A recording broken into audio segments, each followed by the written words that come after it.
On a rainy day in Paris in 1964, John Lennon holds an umbrella for his wife Cynthia during a break from the band's hectic schedule. The other Beatles can be seen in the background, just as Beatlemania was exploding across Europe. Military police stand guard at the temporary grave of Brigadier General Theodore Roosevelt Jr. in Normandy, 1944. He passed from a heart attack just hours after leading his troops ashore on D-Day and was later awarded the Medal of Honor. Raquel Welch poses for a promotional shot on a California beach in the mid-1960s. Photo shoots like this were crucial in building her image as a Hollywood star before her breakout role in 1 Million Years BC. Actress Suzanne Pleshette, known for her distinctive voice, poses for a portrait in the 1960s. She would later gain widespread fame for her role as Emily Hartley on The Bob Newhart Show in the 70s. A sharply dressed David Bowie takes a smoke break during a 1993 photo shoot, representing his thin white Duke persona's more mature evolution.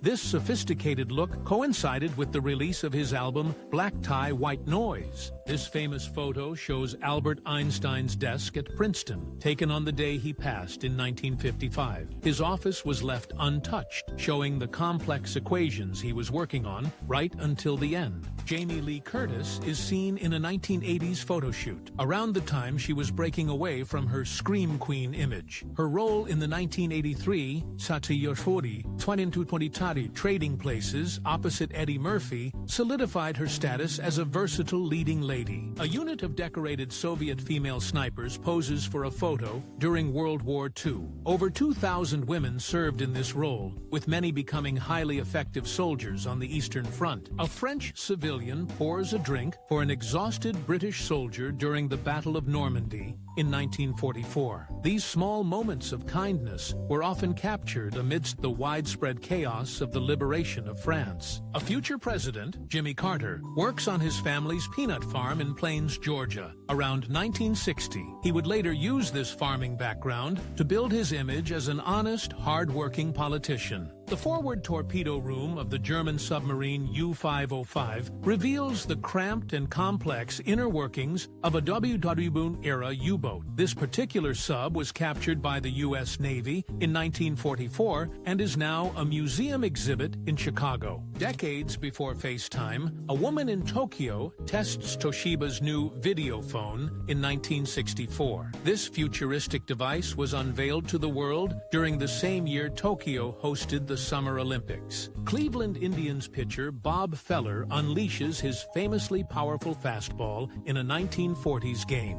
A decorated WW2 Navy veteran, he was one of the first professional athletes to enlist after the Pearl Harbor attack. Flight attendants relax in the spacious upper deck lounge of a Boeing 747 jumbo jet in the early 1970s. These lounges were a key selling point, promoting the glamour and comfort of what was then a new era in air travel. Howard Hughes's enormous H-4 Hercules, nicknamed the Spruce Goose, floats in the harbor before its only flight in 1947. The massive flying boat with Hughes at the controls flew for just about 1 minute before landing permanently. Bill Lundy, who claimed to be a Confederate veteran from the Civil War, poses by a brand new F-100 Super Sabre jet in the 1950s. His life spanned an incredible technological leap, from muzzle-loading rifles to the dawn of the supersonic age. While filming None But the Brave on the Hawaiian island of Kauai in 1964, Frank Sinatra studies his script. He not only starred in the World War II film, but also made his directorial debut with it. Raquel Welch poses on a beach for a promotional photo in the late 1960s. Images like this, often tied to her film roles, helped establish her as a major Hollywood star and best-selling poster icon. Blondie frontwoman Debbie Harry became a style icon of the late 1970s new wave music scene. Her look combined a punk rock edge with classic glamour, influencing fashion for years to come. A circus performer named Lotus trained his hippo to pull this cart for a publicity stunt in 1924. Despite the photo's popularity, the act was short-lived as the hippo was reportedly too stubborn to perform reliably. Italian actress Claudia Cardinale casually pets a cheetah at a high society event in the 1960s. The animal was the famous pet of Italian aristocrats aristocrat and art collector Count Franco Cristaldi. This futuristic-looking gas station in Kiev showcases the Soviet modernism architectural style of the late 1970s. Its flying saucer design was intended to project an image of technological progress during the space race era. A behind-the-scenes photo from the 1989 film Next of Kin shows actors Bill Paxton, Liam Neeson, and Patrick Swayze. The three played Appalachian brothers who traveled to Chicago to seek revenge for their siblings' demise. This ominous billboard was posted at the entrance to Oak Ridge, Tennessee, during World War II. It was a stark warning to the thousands of workers on the top-secret Manhattan Project to maintain absolute secrecy. A front-end loader clears a street in New York's Chinatown after the massive blizzard of February 1983. The storm dumped nearly 2 feet of snow on the city, paralyzing it for days. A very young Robert Downey Jr., Anthony Michael Hall, and Uma Thurman are seen on the set of the 1988 comedy Johnny Be Good. For Thurman, this marked one of her very first feature film roles. Chinese leader Mao Zedong is pictured after a highly publicized swim, an event designed to project an image of strength and vitality. These propaganda events were crucial for maintaining his political power during that era. A classic Ford Thunderbird convertible leaves the Sacramento Municipal Airport in this postcard from the mid-1960s.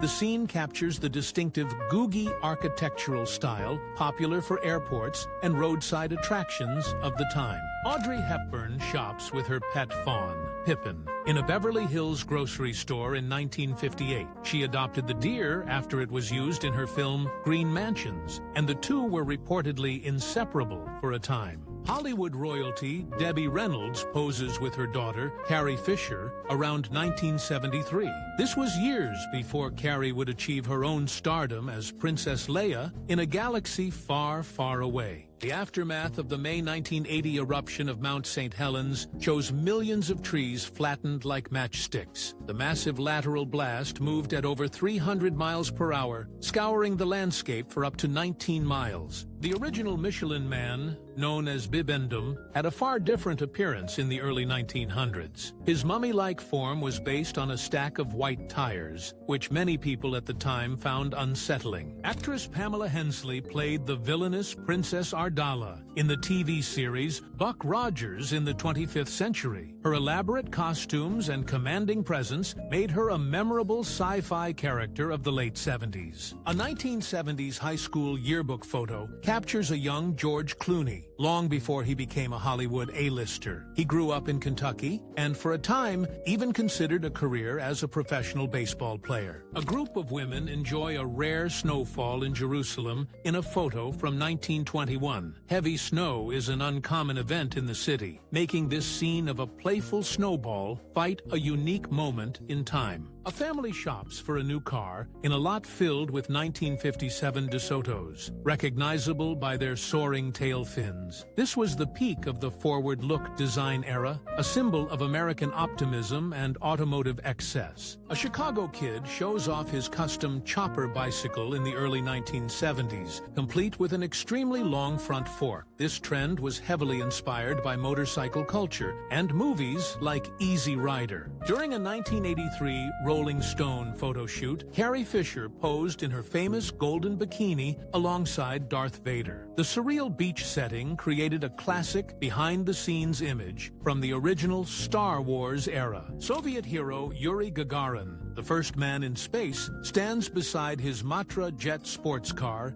in Moscow. The French automobile was a rare and exotic piece of Western engineering for a high-profile figure in the USSR. Workers on a General Motors assembly line joined the body of a 1968 Pontiac Firebird to its chassis. This body drop was a key step in the mass production of one of America's most popular muscle cars. Mark Hamill and his wife, Marilu York, are seen in 1978, shortly after Star Wars made him a household name. He met York, his dental hygienist, before his fame, and the two have been married for over 4 decades. Marilyn Monroe personally called the owner of the popular Mocambo nightclub to get jazz singer Ella Fitzgerald a booking. Monroe promised to sit at a front table every night, and the resulting press coverage skyrocketed Fitzgerald's career. James Dean shares a moment with a young Ursula Andress at a Los Angeles nightclub in 1955. This was the same year Dean's career peaked with Rebel Without a Cause, and 7 years before Andress would find her own fame in Dr. No. South Vietnamese Navy divers prepare for a mission with their American advisors sometime in the late 1960s. These specialized units played a crucial but often overlooked role in salvage and combat operations during the Vietnam War. An ironworker casually balances on a thick steel cable during the construction of a skyscraper high above New York City. This was a common sight in the 1930s, as men worked without safety harnesses or nets, relying solely on their skill and nerve. A young man with a greaser-style look lounges on the trunk of a mid-50s Chevrolet in New York City. The scene captures the cool, rebellious attitude of street culture from an era right before the social upheavals of the 1960s. A long line of prospectors snakes up the treacherous Chilkoot Pass during the Klondike Gold Rush of 1898. Canadian authorities required each man to haul a ton of supplies to the summit, forcing them to make dozens of trips up this icy incline. After leading Britain through World War II, Winston Churchill found refuge in his lifelong hobby of oil painting, seen here in 1948. He often used painting as a way to combat the severe bouts of depression he famously called his black dog. A London newsreel cameraman from the 1920s gets a bird's-eye view of a construction site while suspended in a simple crane bucket. Lacking safety equipment, these early filmmakers often went to extreme lengths to capture compelling footage for audiences.